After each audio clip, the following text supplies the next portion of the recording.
Hello, and welcome to today's episode of Prince George's County Memorial Library Systems Career Chat.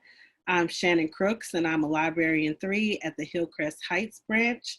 And today we are going to have a chat with Anna Martinez from Casa. As you know, when we have career chat, we like to talk to various community members in the county who are in various careers to hopefully motivate you to explore the careers that are out there. We know we have several teens, young adults, and possibly adults watching. So feel free to take in the information that's shared today and explore further once we're done. Okay, so today we have Anna Martinez from Casa. First of all, tell us, Anna, what does Casa stand for? Sure. So casa means home in Spanish, and it used to have a longer title, but it just emphasizes on home. So it's used to be also known as Casa de Maryland. Our name has changed throughout the years, but now it's just Casa because it represents folks in Pennsylvania, Virginia, and Maryland. Okay. And so what is your title at Casa, Anna? Lead organizer for the Montgomery County area. Okay. But I have worked in both Prince George's and Montgomery County. Okay, awesome. All right, so we're going to start off from the beginning of your career path. So what was your educational path from high school to where you are now? Sure. So I started studying in Montgomery Blair. That was where I went to high school. Previously, I was raised in Nicaragua. So I lived there till I was 9, and then I moved to the United States. And then I went to Dickinson College in Pennsylvania. And I've been working as an organizer since then and working directly with the community. Wow, that's awesome. Okay, so how did you get interested in your profession? Sure. So I moved, as I mentioned before, I moved when I was a kid. And when I first here, I didn't know much English. I was an ESOL program. I actually had a hard time fitting in, and it's part of the reason why I'm quiet. But my dream was always to go back to Latin America and give back and be back with my community. And that's the pathway that I was going. I was going towards international relations because I always wanted to kind of get closer to home, if that makes sense. Okay. But my pathway went in a different direction. I became a AmeriCorpista in Baltimore and started engaging more in the community. And then I got the opportunity to work on temporary positions at Casa. And the reality is that with Casa, you're exposed to so many different inequalities that are happening right here. And you hear so many stories of people that are undocumented, folks that are being discriminated when it comes to their landlords. And that's actually one of the first campaigns that I started, was working with tenants that were being mistreated by their landlords. And they were taking advantage of them because they were immigrants. And then I realized that this is my home. I've been here now 20 years, and this is part of my community. And I felt like this is where I needed to be, that I could have the biggest impact in making sure that we lift up the voices of the people that are being impacted right here, and making sure that their voices are being heard. Wow, that's excellent. Great work you're doing to help people. Okay, so Anna, how much time did you invest in getting where you are now in your career? That's an interesting question. How much time did I invest? I mean, so I invest within my career. So I started as so how I started was a little bit more volunteer work and temporary positions, and sometimes sorry, I'm trying to figure out that was a tricky question. That's okay. Well, tell us about your volunteer work, because we have teens watching and they're always looking for opportunities to volunteer because they have volunteer hours they have to achieve for school so that they can graduate. So I'm pretty sure they're interested in that. So in high school, what I used to do was Amigos de las Américas. which is a volunteer program that sends volunteers to Latin America. And it was my first organizing position. I was working in a community of like maybe 30, 75 people. No, sorry, 30 to 75 households. So it was a very small town, and we were working on community projects to see what projects the community wanted to become engaged. And we worked on, and I worked on that program for many years. So I did ecological latrines. We did the ovens, the more sustainable ovens, painting the schools with the teenagers. So that's definitely a program where I became involved, and it took me a little bit out of my shell. So it's an opportunity to go into a community and just listen to them, and then start developing community meetings, hearing what they wanted to create changes within there. So that was my first initial start.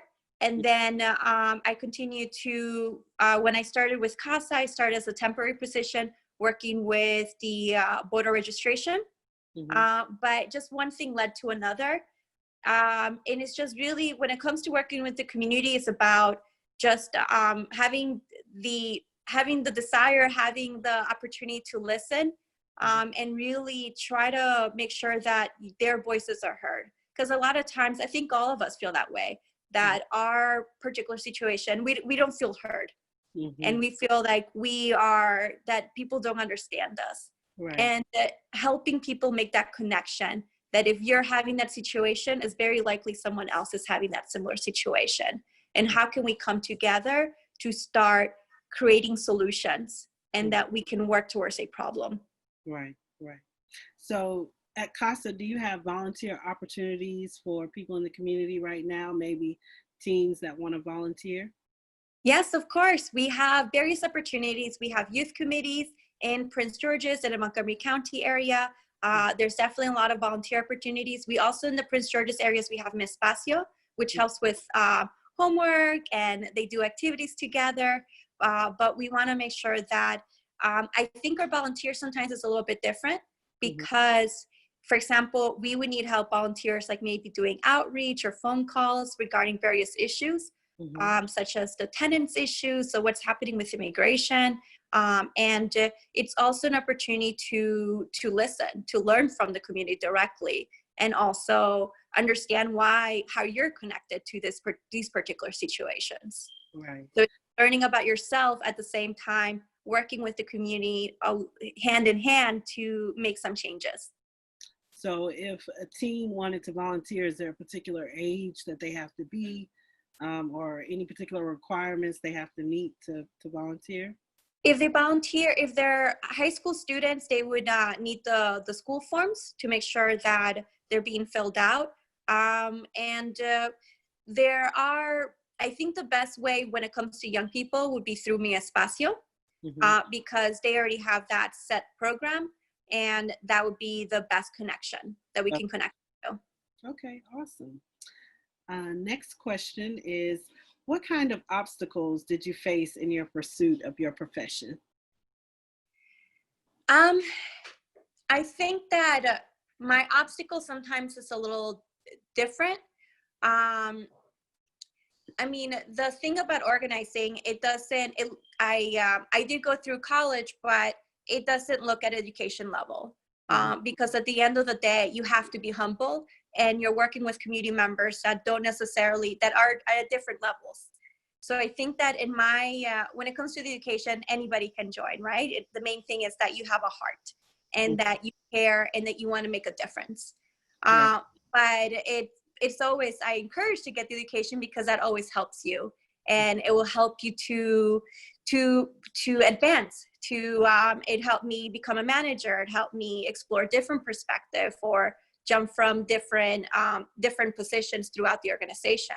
So I definitely, but when it comes to obstacle, I think sometimes it sometimes can be hard. Like in the last couple of years, we've been getting a lot of hits during, unfortunately, under the Trump administration, because we had all this bunch of youth that, the dreamers that, we know people directly that were going to lose their status, and temporary protection folks that they were also in the process of losing status. And luckily, which we had a huge victory last week, which the DACA, because we had a lawsuit, we working with different organizations, that was a huge moment. And I think a lot of us are still in disbelief that just happened. But we were there at the Supreme Court hearing. But going back to the obstacles is that sometimes it's hard. It's hard seeing so many people that were going through so many mental health crisis and how seeing their life being impacted. And sometimes it's difficult as staff members as well, working with folks. And I think it has an emotional toll. But sometimes last week was a demonstration that sometimes we can make the impossible, that when we work together as a community and when you lift up your voices and you stick to your truth, you can really make a difference.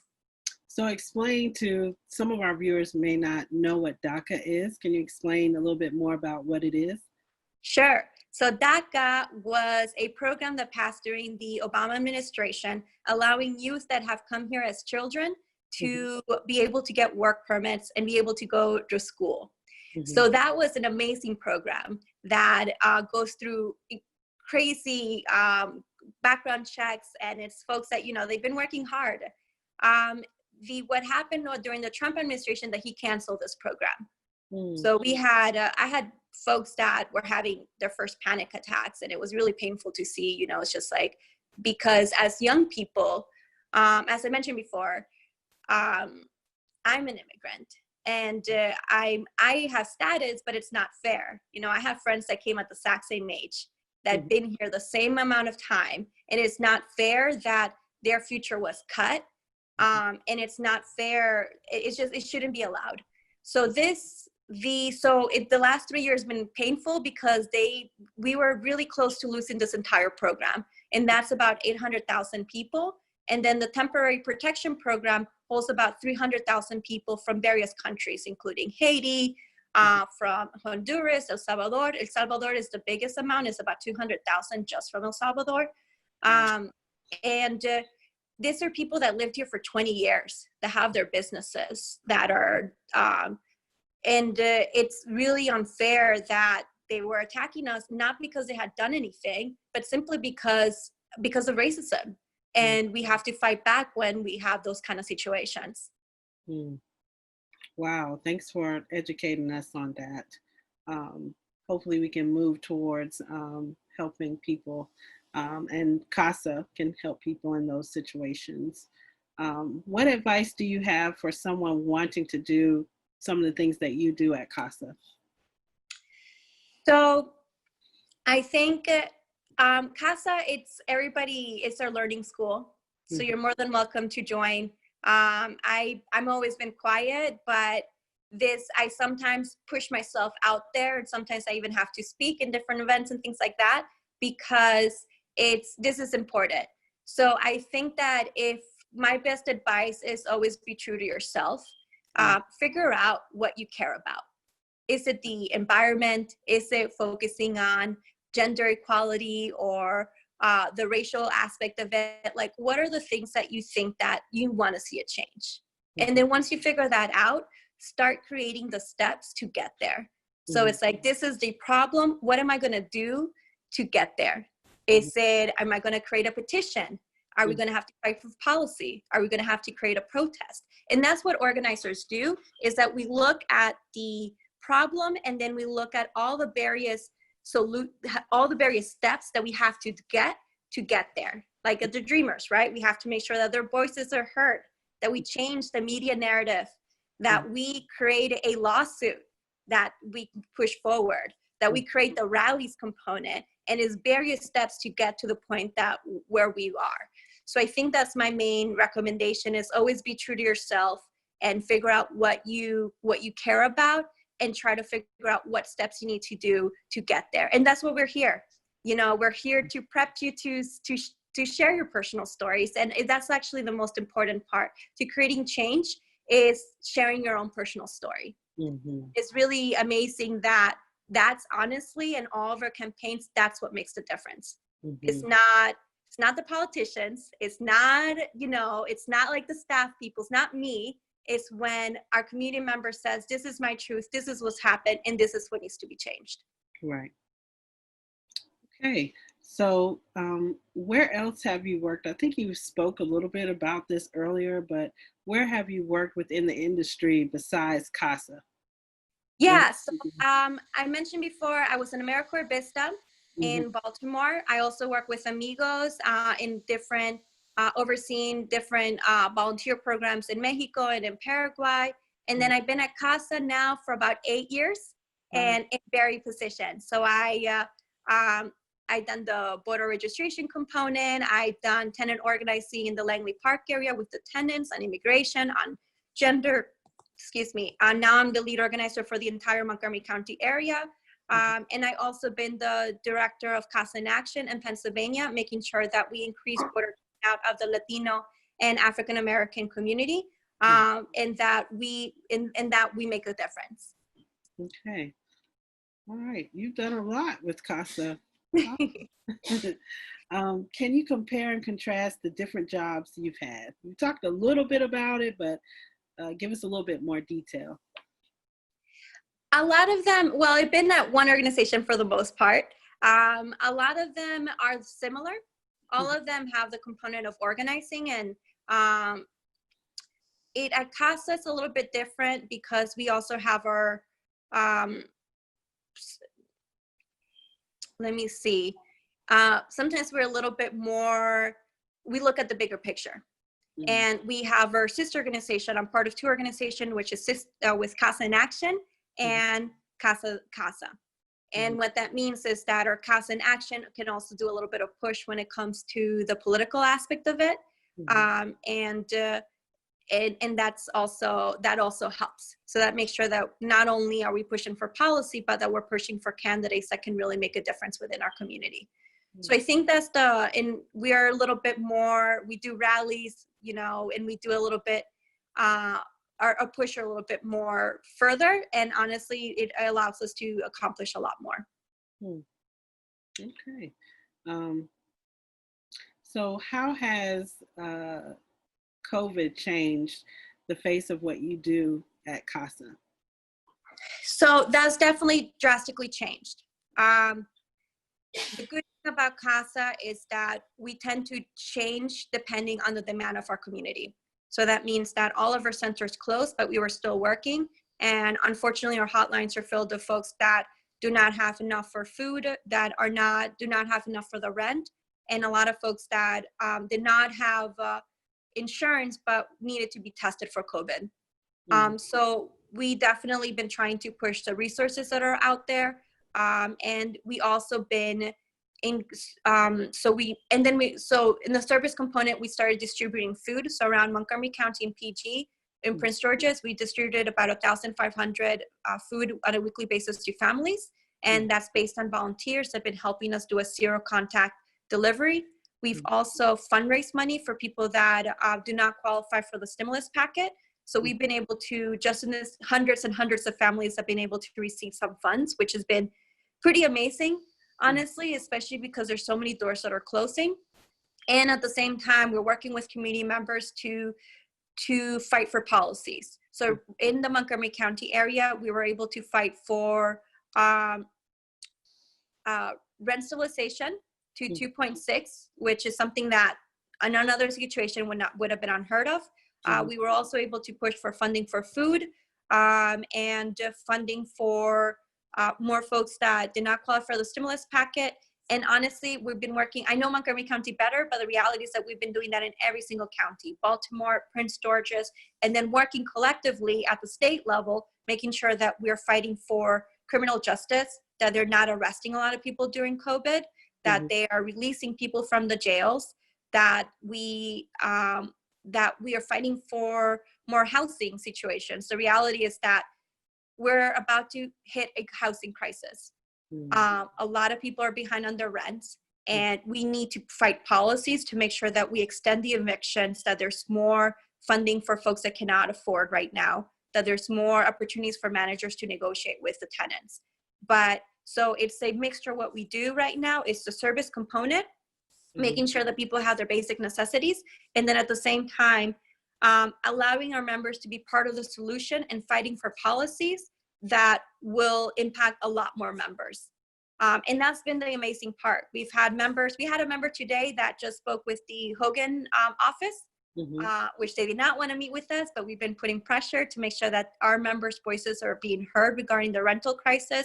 We've had members testify at different councils. We've had members bombard the council members' Twitter's accounts with their stories, and that honestly made a difference because we heard it from the council members that were shocked. We've also, and we actually, something that was also really amazing is that a lot of the people that we were delivering food for, many of them have decided to volunteer. So now, because we were low on capacity, they are now still receiving food, but now they're making sure that they're increasing, that their neighbors and families are also receiving it as well. So it's pretty amazing that it's there. They're not, that there's part of the solution. And that's part of our concept of solidarity funds, is that we are, it's about that we're in this together, and whatever we can do to help out one another, then we're going to do that. Okay. Wow. That's great that your organization helps people in the community, and then the community members give back to the organization. That's really awesome. A lot of organizations don't do that. You know, they help, but then they don't solicit community members to come back and support the cause. So that's really great. Next question is, how can young folks who are in school find volunteer opportunities to get started in the field that you're in? You talked a little bit about some that you have at Casa, but are there any others out there that you're aware of that we can let them know about? Other organizations, I mean, I definitely recommend looking at, we're a big organization, so we have different areas. I mean, definitely what I would recommend regarding volunteer is find what you're passionate about, and find, there's so many different organizations, so many nonprofits, but don't do something just for the hours. Do it because it means something to you. And that's then the hours won't matter. And then you're just going to be able to do a lot more. Yes, that is very true. Okay, next question is, what are key skills that young people should think about acquiring that will apply to all career fields? I think definitely try to be, I guess, good habits, being punctual, I'm trying to think. Also, try to push yourself. If it's, you know, like if public speaking or talking in a meeting, the things like that will come in handy. But always, I think like what I've learned is at Casa is always pushing myself. Like sometimes some things would seem like something I couldn't necessarily handle, and it's like, okay, let me learn. And I think that's the main thing. It's like, you're going to be doing a lot of new things, but having that curiosity to learn and to pay attention and ask questions. Don't be embarrassed if you don't know something. You're brand new. And I think that's the best advice, is just making sure that you have that curiosity, ask as many questions as you can, and always try to add as many skills as you can. So if you see an opportunity that you feel like you'll gain something out of it, try to do it. Okay. And volunteer work. That's where you're going to get a lot of that, those skills as well. Yes. Great. So what resources or recommendations do you have for people who want to pursue a career in your field?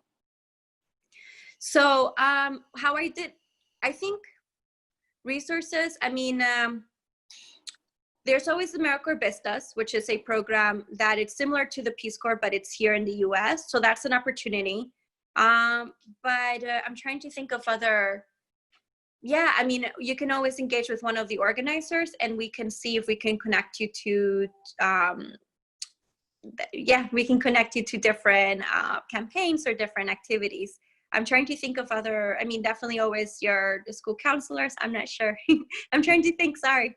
I went blank. Okay, school counselors are a great resource for volunteer opportunities and resources.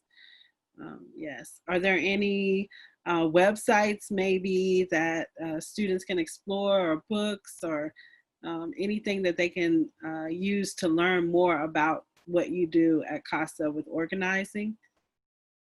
I think when it comes to organizing, it's really more hands-on. It's more, it's sometimes it's like the hard work, right? It's the door knocking, it's the listening to people, it's the setting up meetings and the logistical components. But there's a lot of, it's more tangible work, if that makes sense. And it's something that definitely lean on people that have done it, because we've been organizing for so many years, and in the US in general, that we don't have to reinvent the wheel. But I think that if you're thinking about organizing, movies that you can watch, I mean, definitely movies when it comes to the civil rights. And, you know, like when it comes to the immigrants movement, even Cesar Chavez, that one particular was for me really important, because it reminded me that we're not reinventing the wheel. And a lot of the different concepts, like for example, we do peaceful protest, and a lot of those concepts come from the civil rights. And sometimes we do civil disobedience. But we do it in a way that we protect our members, and we do it safely, and we provide a strong message. And all those teachings comes from the civil rights movement. We do a lot of, like, for example, even our literatures that we have, like little words but more images, and that comes from the popular education component that Cesar Chavez used to do, or the boycottings or the different forms. So I think that if you want to understand organizing, I would try to focus on the civil rights movement and the different, how that's our teaching to move forward, and how do we create change in this country. So if someone wanted to move towards organizing, and they were finishing up high school, they were trying to think about a major they wanted to major in college, what majors would you recommend them looking into in college? Sure. So I was international studies, and but what really helped me more was sociology, because sociology is more the concept of understanding the relationships between people. And there in college, you will find a lot of classes that talk about more focusing on social changes. So I think that would be a good one. Yeah. And more anthropologies, or things that have to do with culture. Politics is very crucial, because the reality is that when we do our work, is not just talking about the communities, but it's how do we connect our communities to lobbying and the politics components and so many different aspects of it. So definitely international studies, politics, sociology, those are a good combination of how to create, and also law, which is the reality, which is actually, recently I started taking a master's in paralegal studies at GW. And the reason I did that is because at the core of inequalities here in the US, it comes to law. So I think that I want to start creating changes that way. And I think that as minorities, we're taught that that's not the career path we should follow, but we have to break that. And we need to start getting more people that are minorities within that field. Great. Yes, that is so true. Political science and international studies.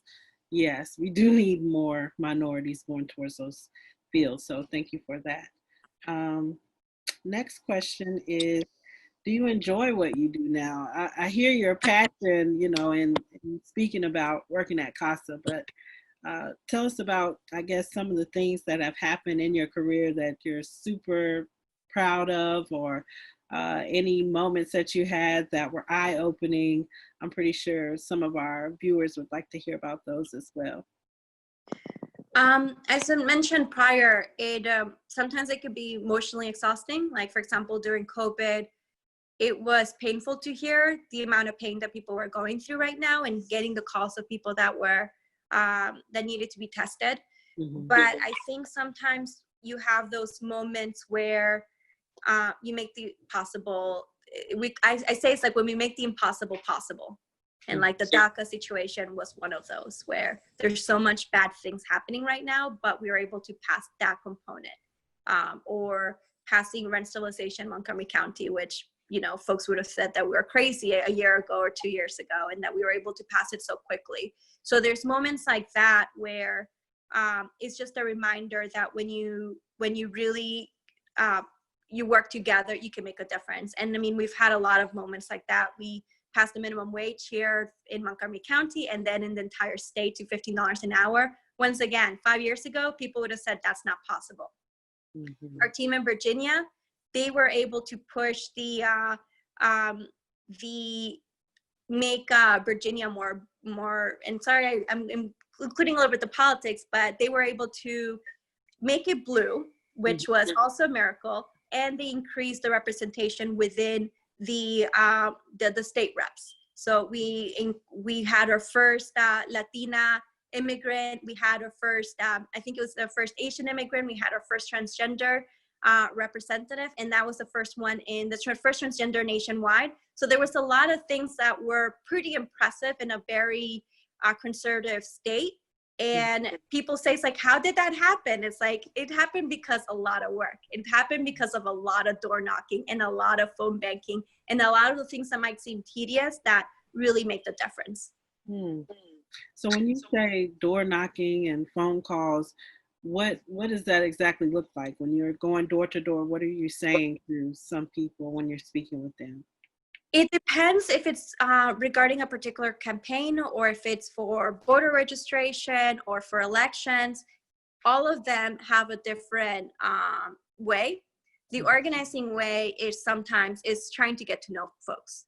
It's about, for example, when we do the tenant organizing, we're inviting them to a meeting, but it's also hearing what their concerns are, like what is happening in your complex, like what do you think that we have to create changes? So starting that, it's in a way of, and this is where the sociology component comes in handy, is because you're gathering that information and then you're kind of compiling them to see what are the commonalities within that community. It's like, okay, well, right now during COVID, we're having a lot of people that can't pay the rent. Like these are the various priorities, and then starting gathering those top priorities within the community.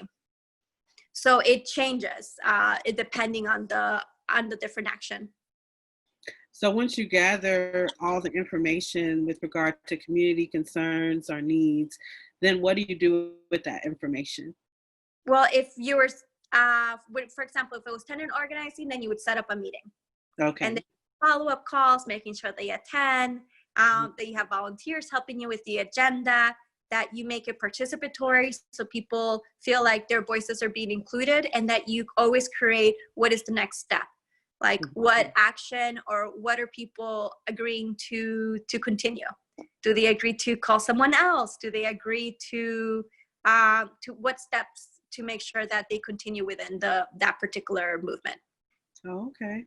And then do you reach out to any of the political candidates or members of Congress to say, hey, these are the issues that people in the community are having? This is the change they'd like to see. You know, is there something that can be done? Laws changed? Is that what you do next? Exactly. It depends on the circumstance. For example, if it's with tenants, the first thing that we would do is start setting up meetings with the manager, trying to make sure, because in a sense, we try to look at how do we switch the concept of power. And sometimes landlords are seen as like the one that is the most powerful with the tenants, right? It's how do we create that balance where tenants feel are more powerful, that their voices are being heard. But sometimes we have to look at the bigger picture. So for example, if one tenant, the rent is really high, but it's also another complex that is really high, then you start looking of how do you start making those changes at the local level. And then at the state level, then you go further and then start to see how we connect different communities to fight for policies at the state level and then the nation at the national level. So that's how we work, is making sure that we stick to what their concerns are, and then we look at what the strategy is. Is it the manager that we're pushing, or is it going to be this council member that needs to get engaged? That's very interesting. Okay. What comments do you have about the industry that people just entering may want to know? I'm sorry, any comment you said of what they might? Comments, anything you might want them to know, before going into organizing. I know you said for them to be relationship focused with people in the community, go door to door, advocacy. Any others or other things you'd like to say about organizing? I think that I think, as I mentioned before, it doesn't it doesn't matter if you're quiet or it. And I say that because I come from, I'm a quiet person, but just always take it as your learning school. That this is an opportunity to figure out your own voice and figure out how you can start pushing some aspects of it. Okay. Next question is, when you first started in your training or education, where did you think you would be? Did you think you would be an organizer, or did you think you would go in a completely different direction? I didn't think I was going to be an organizer. I was more interested in managing nonprofit projects in Latin America or in different countries. That's what I imagined.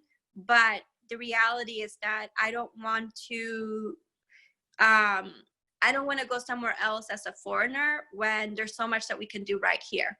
So I decided to take the other pathway that we need to fight for our community. Okay.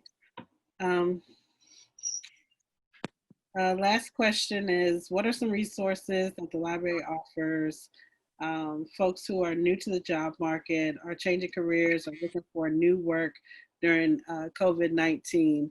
I believe this question is more so for me, but if you know any resources, you can say them. Basically, on our website, we have career transitions, we have Job Now. So our community members can go to our website and click on those links, and they will see different ways to boost their resume or create a cover letter. Or they can also see there's a job bank listed there. They can see various careers that are in the community that they can apply for. During COVID-19, I know several people are faced with various challenges. People have lost their jobs. People are struggling to figure out, their day-to-day lives. So what we're trying to do in the system is create a workforce development team where we work together with various employment agencies around the community to try to help people find jobs, get the job training and skills that they need. Does Casa offer anything for people who are trying to find employment, or any workforce development resources through your agency? Yeah, we have right now it's a little bit more complicated because of COVID, but we have a workforce center where we do various trainings on electrician, on plumbing and different aspects of it, also on childhood education. And they actually come with, it's a partnership with Montgomery, with actually Prince George's Community College, so then they can get the certifications. So we have that for adults. And then through Mi Espacios, they would be able to connect people to opportunities. Sometimes we do like internships within Casa, and sometimes we help create internships outside of Casa. Okay, wonderful. Well, it has been amazing talking with you today, Anna. You have given us so much insight into being an organizer. I've learned a lot more than what I thought an organizer was just by talking with you today. So I hope we have inspired our viewers to look into maybe organizing as a career. You've given us a lot of different ideas about how to volunteer and get more involved in our community, and we appreciate you joining us today. Do you have any final comments or thoughts that you would like to share with our viewers? No, I don't think so. I would say dream big, and definitely we look forward. You guys are the future, no? So definitely have your ideas out there and see how you can make that difference. Yes, thank you. Dream big. Yes, definitely. And thanks again for joining us today, Anna. And thank you to our viewers. Please tune in every week for our career chats. We will again be having various community members joining us to enlighten us on what they do in their careers. Hopefully this episode and the other episodes motivate you to pursue or look into various careers in our area. Thanks again. Thank you.